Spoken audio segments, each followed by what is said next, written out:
تتم الصالحات وبذكره تطمئن القلوب وبفضله ورحمته تغفر الذنوب أشهد أن لا إله إلا الله وحده لا شريك له وأشهد أن محمدا عبد الله ورسوله اللهم صل وسلم وبارك وأنعم على نبينا الكريم محمد بن عبد الله صلى الله عليه وآله وسلم أوصي نفسي وإياكم بتقوى الله وطاعته لعلكم ترحمون وأحييكم تحية إسلامية السلام عليكم ورحمة الله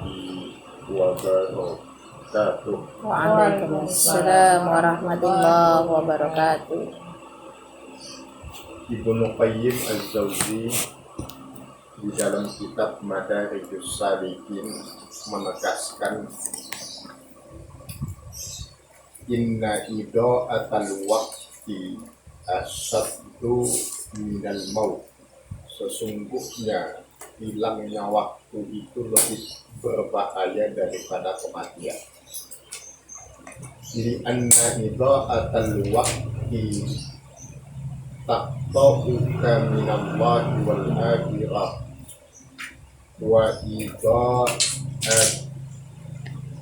wal mautu yaqta'uka minad dunya wa ahlah. Hilangnya waktu itu memutus kita dari Allah dan akhirat.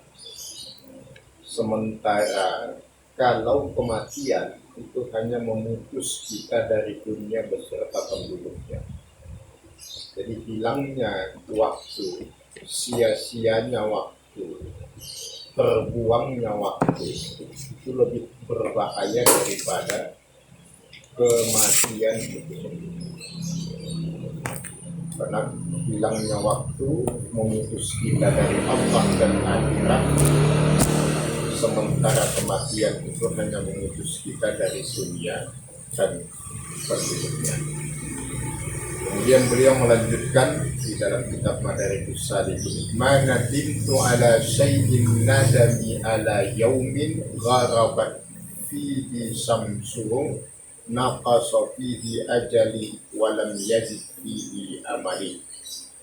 Tidak ada yang paling aku sesalkan dalam hidup ini kecuali, kata beliau, satu hari di mana matahari terbenam, berkurang usiaku, sementara amalku tidak bertambah.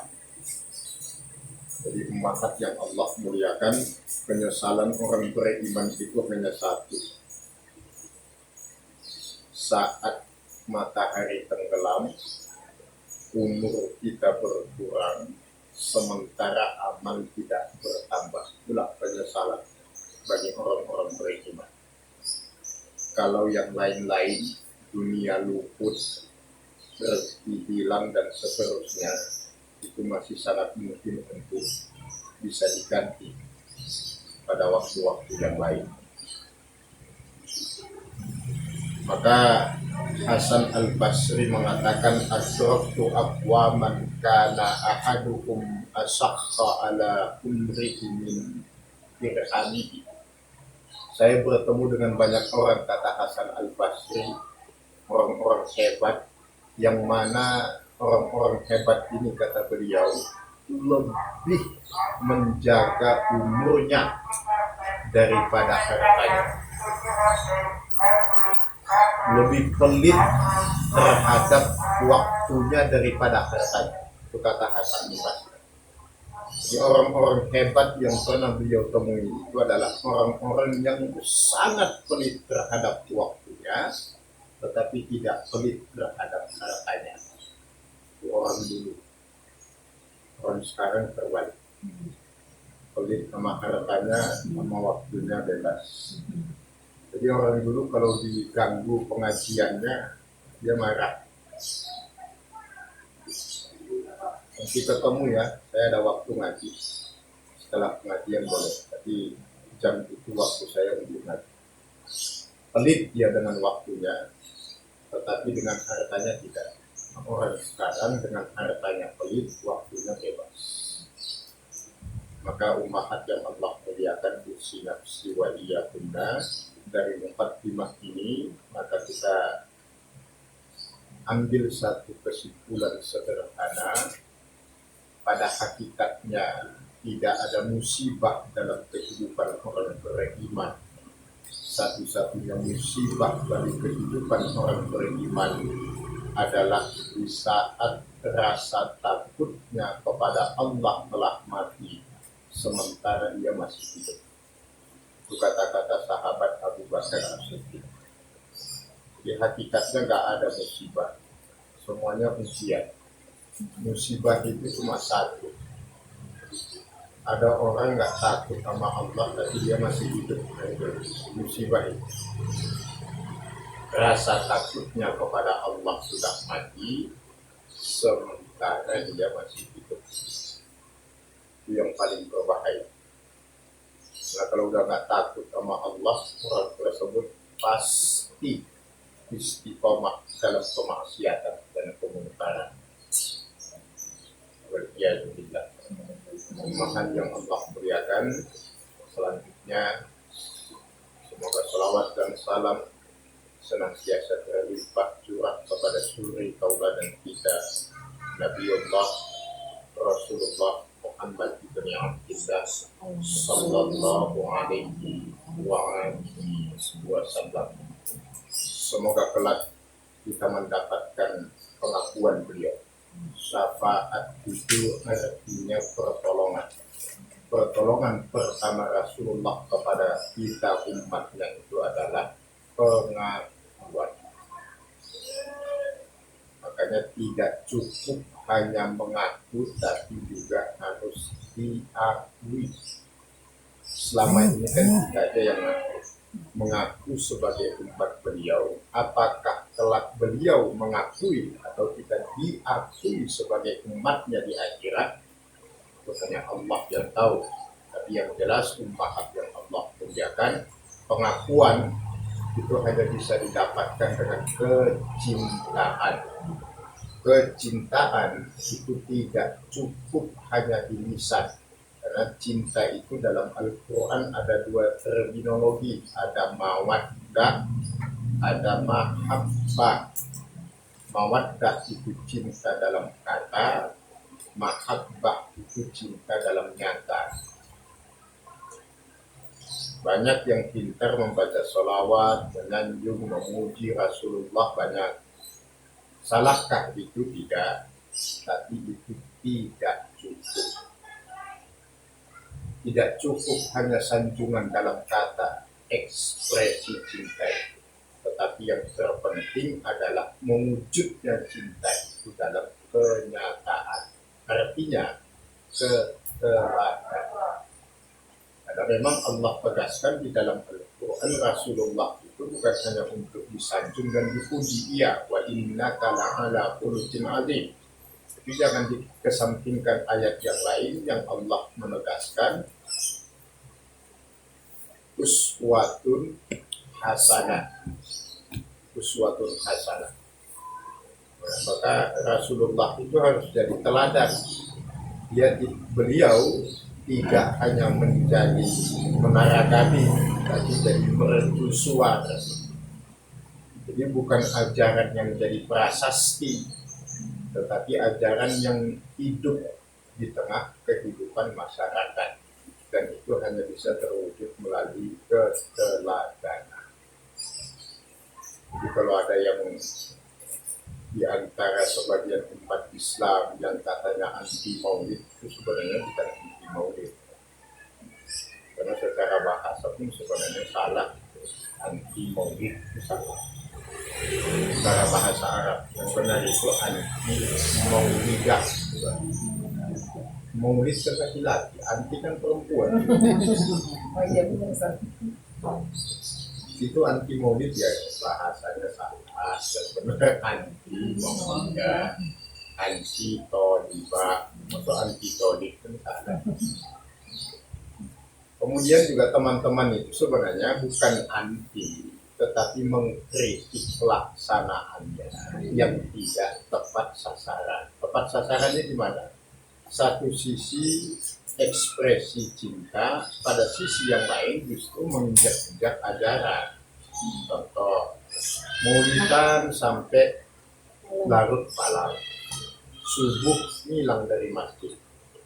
Contohnya yang dicontoh yang mana kan? Itu contoh yang paling sederhana kalau mau membuktikan cinta kepada Rasulullah. Nggak apa-apa maulidan sampai jam 3 subuh. Subuh di sop yang pertama.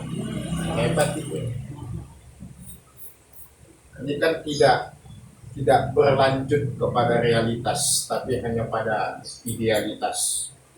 Hanya gaungnya saja, tetapi realnya nggak nyampe. Inilah yang membuat Islam ini banyak disalahpahami oleh orang-orang di luar Islam.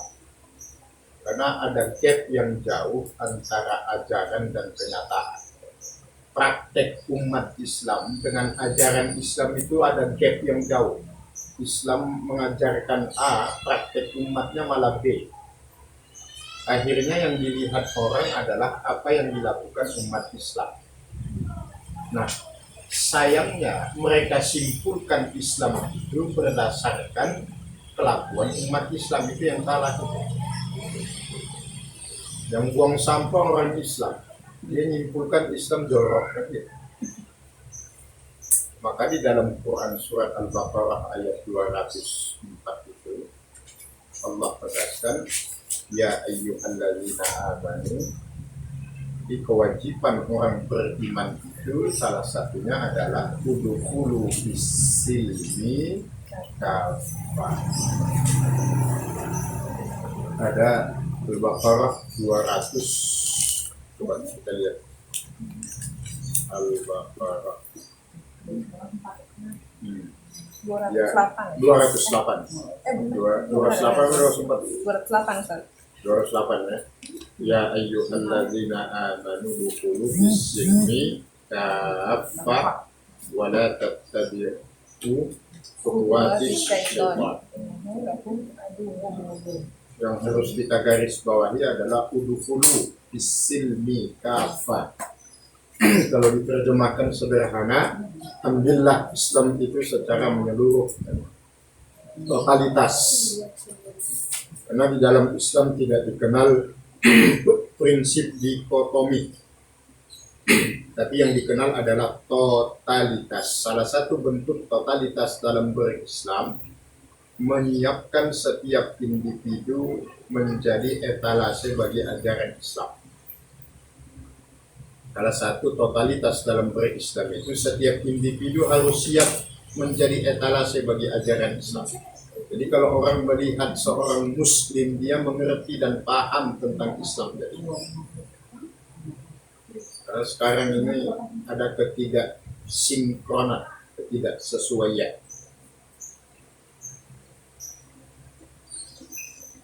antara ajaran dan kenyataan. Maka diperintahkan ambillah Islam itu secara menyeluruh. Maka prinsip dasar dalam berislam itu khudil islamu kulluh agitruhu kulluh. Ambil Islam itu seluruhnya atau tinggalkan sama sekali. Islam tidak mengenal istilah setengah-setengah, setengah kafir, setengah mukmin. Kasihan malaikat jadi kalau mau jadi muslim, jadilah muslim yang kafah, ya, total. Kalau mau jadi kafir, kafir yang kafah, jelas urusannya dulu. Karena dalam beragama itu hitam putih, al-halalu bayyinun wal haramu bayyinun wa ma bainahuma mutasyabihat. Halal itu jelas, haram jelas. Antara dua-duanya itu disebut subhat. Subhat itu cenderung jatuh kepada hal yang haram. Maka ijtanibus subhat, jauhilah hal-hal yang subhat itu, yang tidak jelas.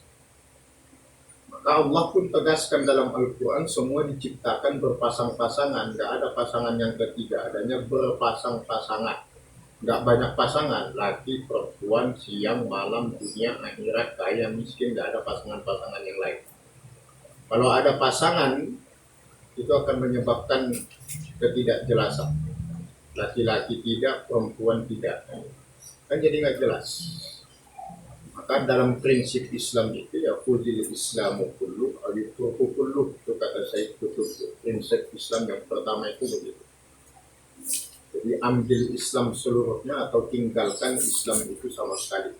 Yang kedua, prinsip Islam yang paling penting itu adalah tidak dikenal istilah netral dalam Islam.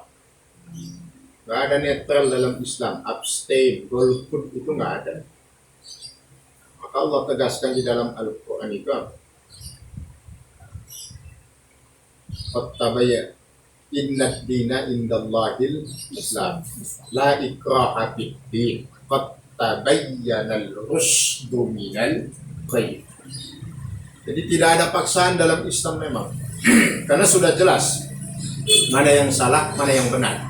Ini hak, ini batil. Sikap ibu gimana? Saya netral. Nggak bisa.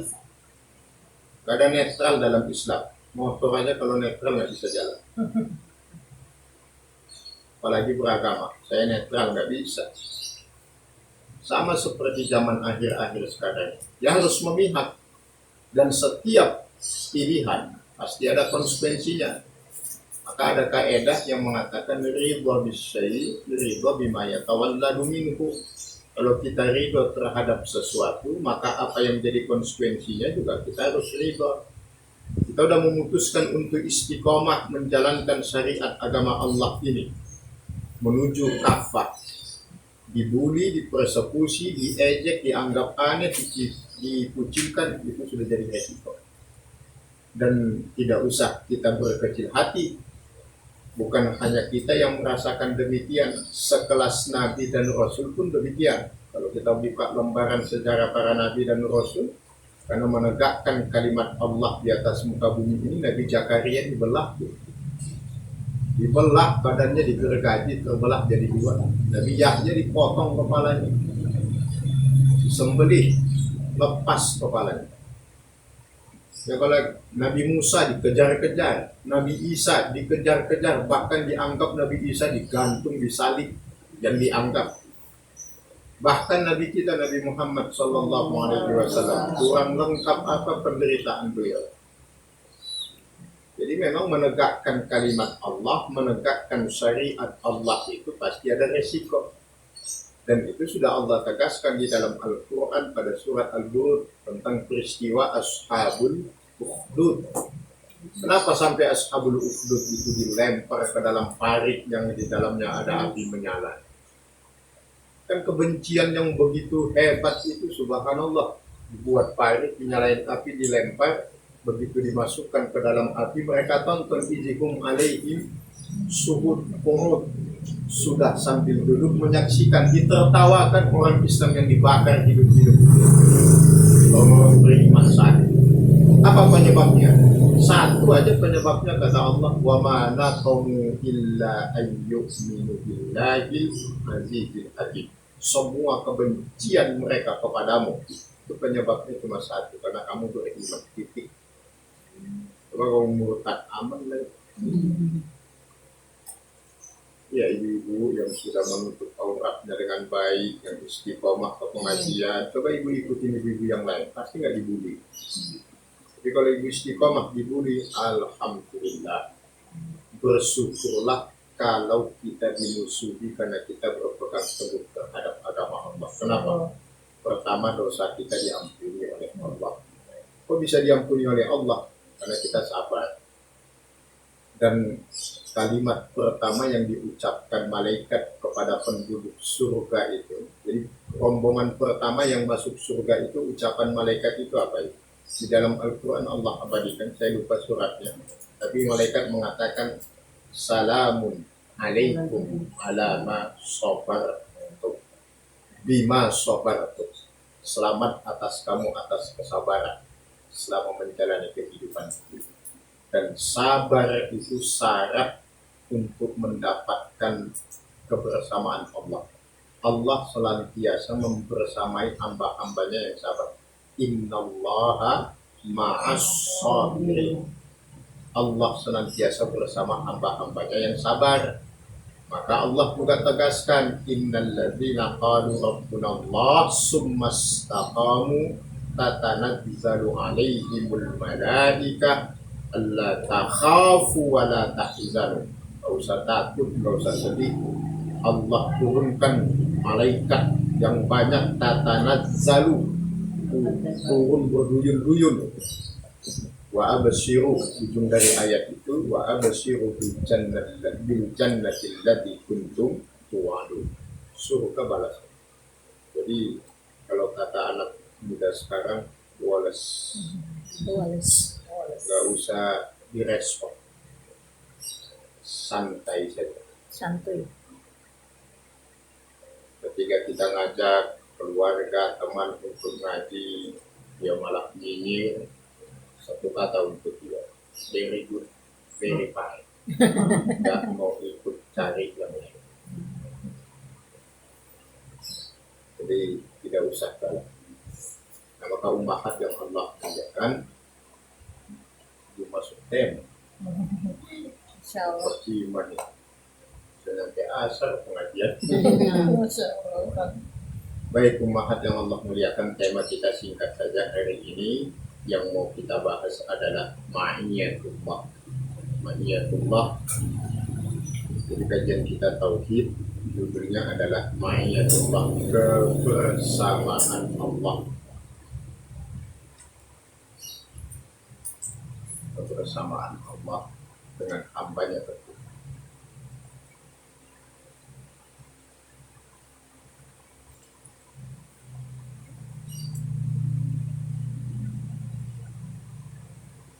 Ini akan kita angkat dari kisah Nabiullah Musa alaihi salam. Quran surat As-Su'ara surat 26 ayat 61. Itu landasan tentang ma'iyatullah, kebersamaan Allah. Surat 26 ayat 61. As-Su'ara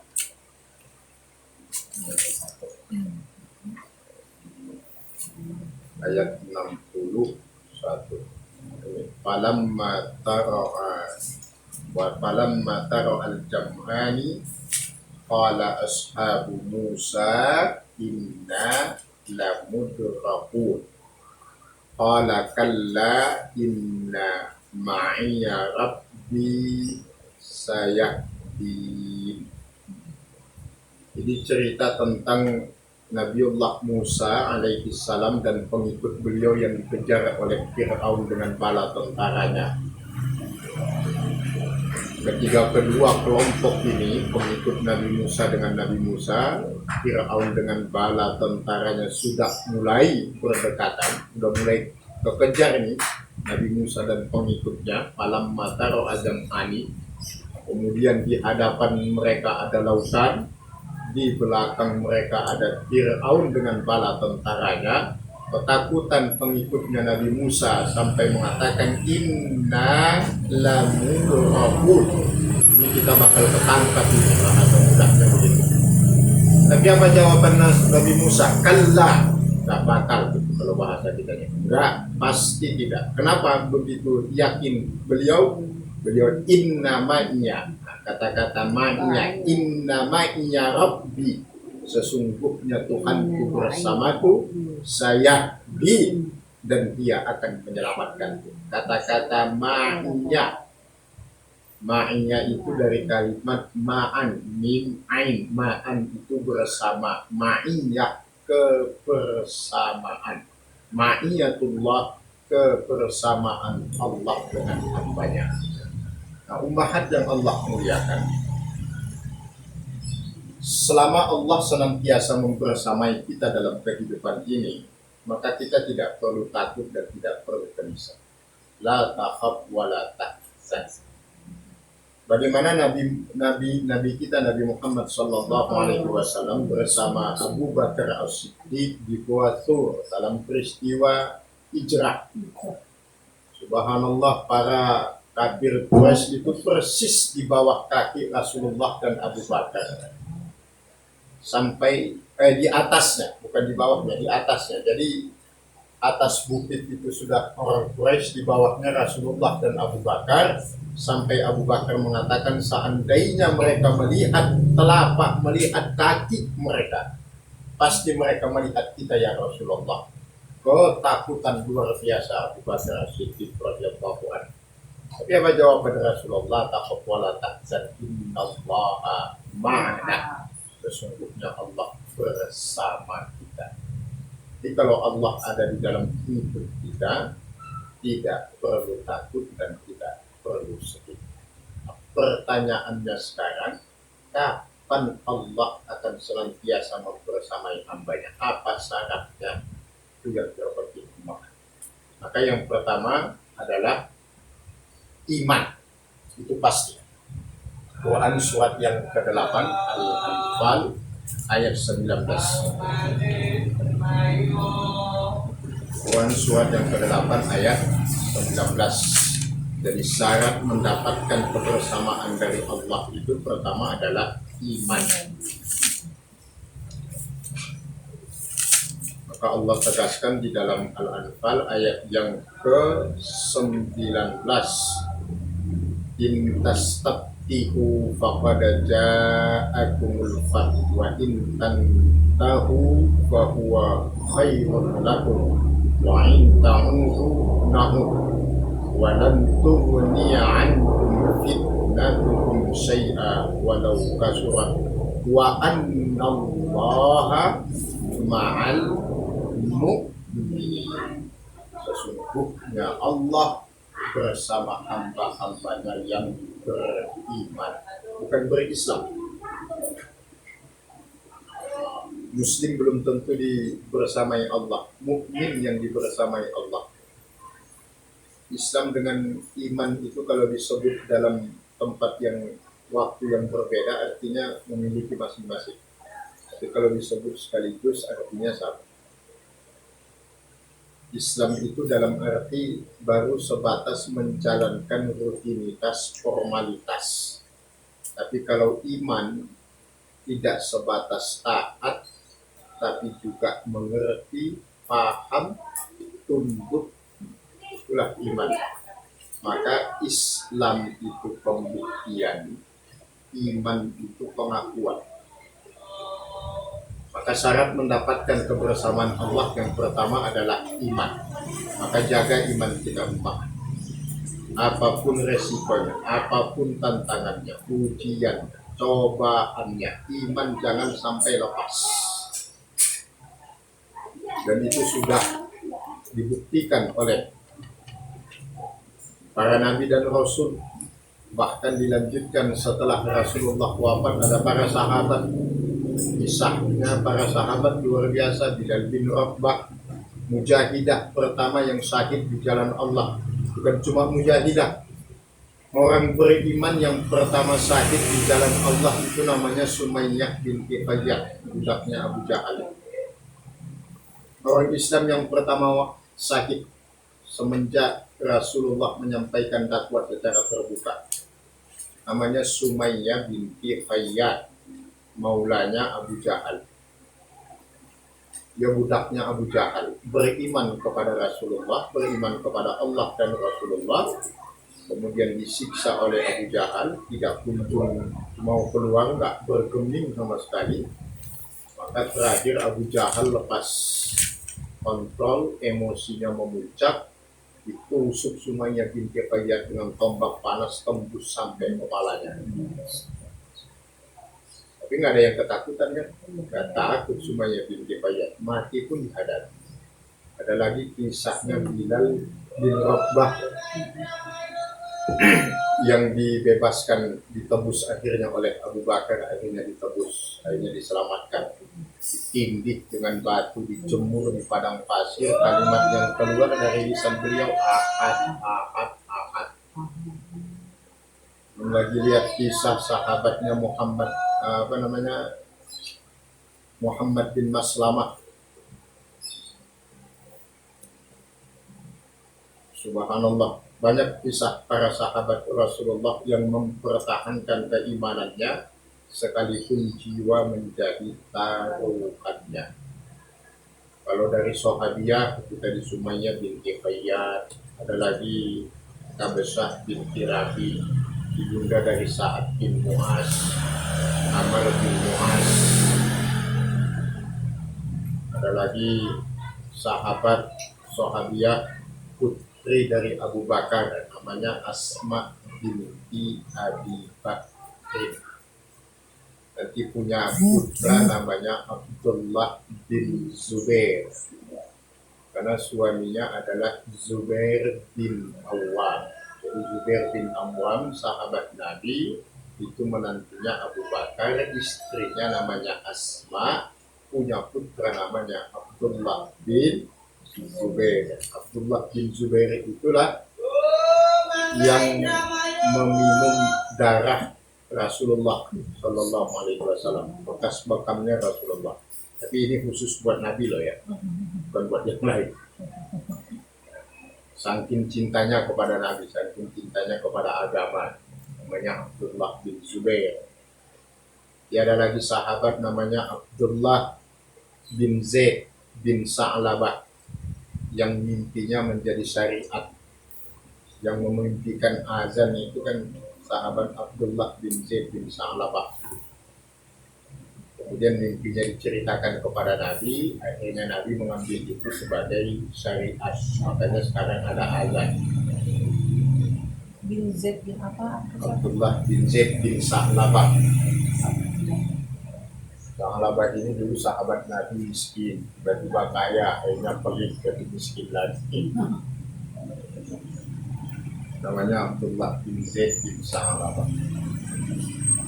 Tapi subhanallah, Abdullah bin Zaid bin Sa'labah ini ummahat sang jin ya, hebatnya cintanya kepada sang Nabi. Di hari saat Nabi wafat, anaknya mengabarkan kepadanya, dia lagi di kebun rumahnya, anaknya mengabarkan kepadanya tentang wafatnya Rasulullah Sallallahu Alaihi Wasallam, serta merta saat itu Abdullah bin Zaid bin Sa'labah mengangkat kedua belah tangannya, telapak tangannya diletakkan ke wajahnya, ke kedua matanya, sembari berdoa, ya Rabb, butakan mata saya. Karena semenjak hari ini kekasihmu Rasulullah wafat, saya tidak mau melihat manusia lagi kecuali Rasulullah. Qadarullah sampai beliau wafat buta. Segitunya ya. Suruh ngaji aja malas. Kita saya dengan yang lain. Mudah-mudahan membahas kita. Abdullah bin Zaid bin Sa'labah. Ada lagi sahabat Nabi yang bernama Abu Musa al-Ash'ari.